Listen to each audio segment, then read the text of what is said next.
Today I'm going to read about Moony, Wormtail, Padfoot, and Prongs. I've been reality shifting into the magical and muglical realms in January.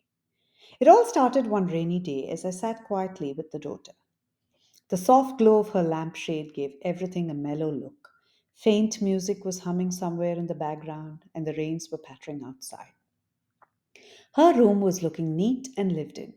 Her bookshelves gleamed from use, her brushes scattered ever so artistically on her desk, a half done painting drying by the wall. I sat with her, my head on her shoulders, as I leaned over at her bookshelf. She was in a quiet mood, but chatting with me politely. I made the most of this rare window before she found something else, anything else more interesting than her mother. Really, the book titles you have, my dear. Summer I Turned Pretty. She chuckled. And what is this here? All the young dudes? I said, laughing and rolling my eyes in mock exasperation. Oh, actually, Ma, you like that series. You should read them all, she said, pointing to the neatly stacked books. There were three of them. I'm a bit past all the summer romance stuff, my dear. Summer I Turned Pretty, etc. I mean, they sound like nice books, no doubt. No, no, this is more to your liking, actually. I've told you about this before. It's a fan fiction. I made a clucking noise, to which she rose above with a raised eyebrows reaction. This is the story of the Marauders, told from Remus Lupin's point of view. Starts from the time Remus is 5 and goes till Sirius's death, actually. I sat up intrigued. That did sound fascinating. And I remembered the cure angle of the story she had mentioned that had me thoroughly intrigued. I had never thought of the story from that aspect before, but once I did, it made more and more sense. Harry Potter and the Prisoner of Azkaban is one of my absolute favorites. I cannot believe the tragic story of the best friends who were brave, loyal, funny, and kind, ripped apart by one of them who betrayed them, resulting in Harry Potter becoming an orphan and their world torn apart. Such a senseless thing to happen to good, upstanding, sensible people. The Marauders map. The daughter looked at me smiling. She knew she had me in her little palms now. She'd caught that gleam of interest, and she caught on. Only one condition, though. I moaned. No, no, no conditions. I'll read it. Just, nope. You read it, but not like you usually read books. No reading 10 of them at a time. Just read this and keep going for 100 pages.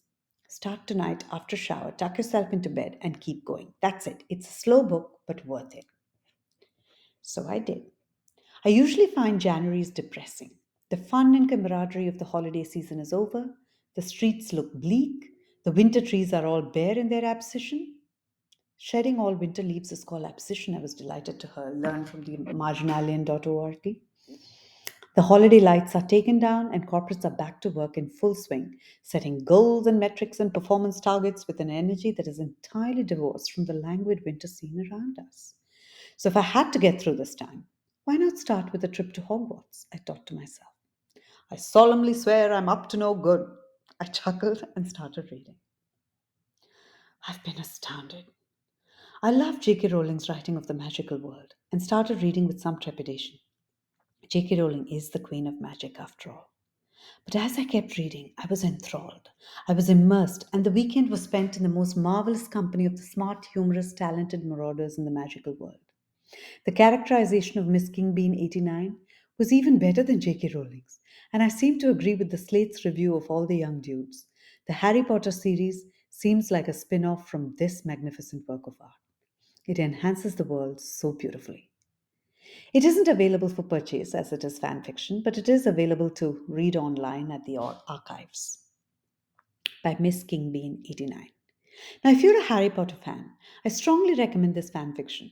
Some parts don't entirely mesh with my mind's version of Remus Lupin, but I found myself loving Miss Kingbean 89's version all the more for it. It's beautifully written, characterization done slowly but surely, a charm of a book.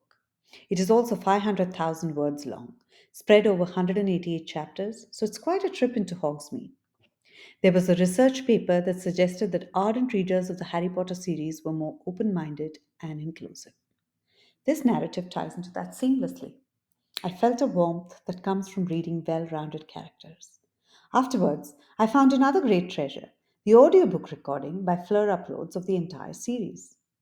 Miss King Bean 89, Fleur Uploads, and of course J.K. Rowling, thank you once again for this marvelous world. May the magic in us never fade. Mischief managed. P.S. I really wish I knew who Miss King Bean 89 was, just so I could read their subsequent books. Thank you.